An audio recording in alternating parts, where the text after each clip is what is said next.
When I was teaching, I used to tell students, know the sound you're looking for. If you want to sound like a big, epic film score, then you should know the sound, how to create those sounds.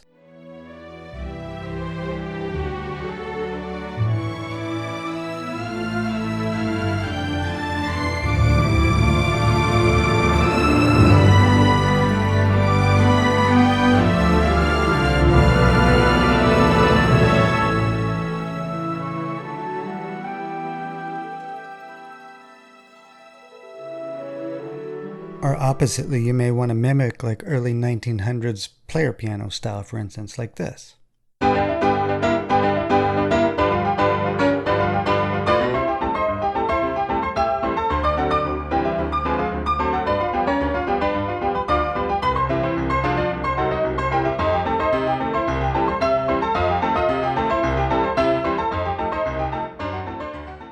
Well, this is all a result of doing exercises like I'm going to show you.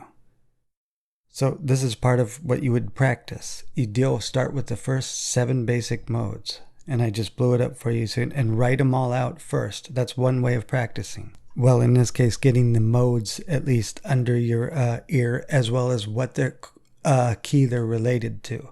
That's what this exercise is about. A little bit of ear training, a little bit of relationship. One thing people ask me all the time as a non-native keyboard player is how I got like semi-okay keyboard chops as a guitar player. Well, I use both hands when I do these exercises.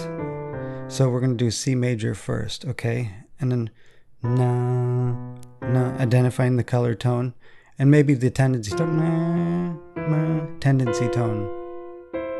And so you actually want to hum them out like that. And then, of course, you want to identify what it's related to, and it's related to itself, C major, okay, Ionian. The main scale it's related to. So now I'd move on to Mixolydian.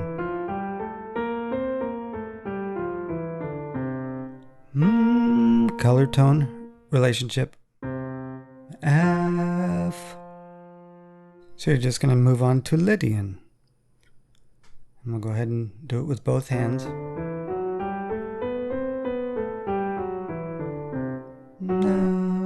Color tone related to G.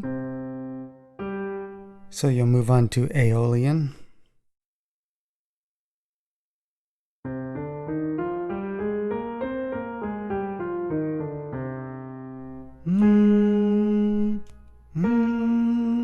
Maybe the flat 7, and then it's related to E flat as a relative major. By the way, I can't stand singing, so we'll move on to Dorian. As long as you could hum closely to the note, that's good enough.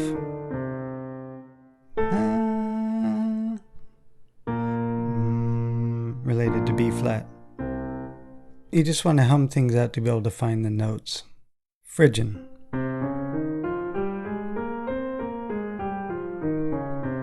Color tone.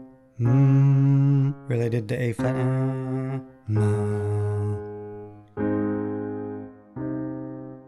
And finally we get to Locrian. Again, we're using 2 hands to increase our keyboard skills for non-keyboardists. Color tone. Related to D flat. Doing these things are going to have a huge impact on your ear and ability to identify modes.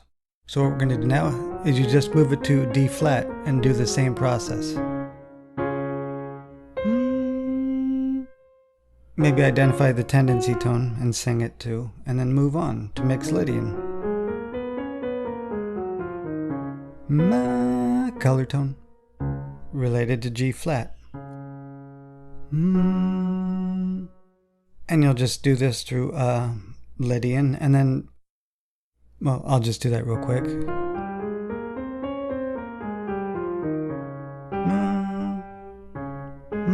Related scale.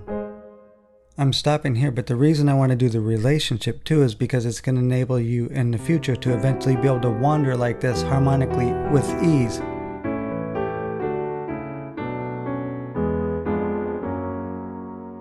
And the ability to do that on the spot is the result of exercises like this and just learning all kinds of relationships between chords. In this case, basic triads. Now what you want to do is you want to do this exercise on all 12 roots. Identify the color tone of the mode and what key it's related to. So you're killing two birds with one stone. You're doing a little bit of ear training, but you're also learning some relationships that will allow you to do pivot chord modulation in the future.